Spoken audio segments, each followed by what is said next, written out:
वो पागल छत पर सो रहे थे। अचानक बारिश होने लगी। पहला बोला, चल अंदर चलते हैं, आसमान में छेद हो गया है। इतने में बिजली कड़की तो दूसरा पागल बोला, चल अब सो जा, वेल्डिंग वाले आ गए हैं।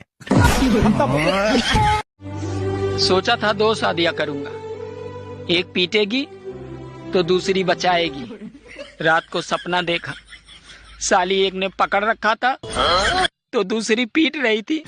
3 काले दोस्त एक साथ जा रहे थे। तभी अचानक एक देवी प्रकट हुई। देवी बोली, मैं तुम्हारी एक एक इच्छा पूरी करूंगी, मांगो जो तुम्हें मांगना है। पहला बोला, मुझे गोरा कर दो, वो गोरा हो गया। दूसरा बोला, मुझे भी गोरा कर दो, वो भी गोरा हो गया। तीसरा जोर जोर से हंसकर बोला, इन दोनों को फिर काला कर दो।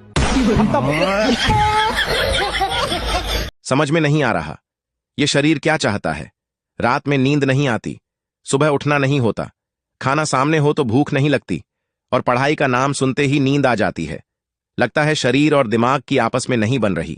मोनू, ओए तेरा सिर कैसे फट गया? सोनू चप्पल से पत्थर तोड़ रहा था। मोनू, लेकिन उसमें सिर कहां से आया? सोनू, बगल से गुजरते हुए एक आदमी ने कहा, कभी खोपड़ी का इस्तेमाल भी कर लिया करो। पापा बोले, बेटा अगर तू फेल हो गया तो मुझे पापा मत कहना। कुछ दिन बाद रिजल्ट आया। पापा बोले, क्या हुआ रिजल्ट का? लड़का बोला, माफ करना शर्मा जी, अब मैं आपका बेटा नहीं रहा।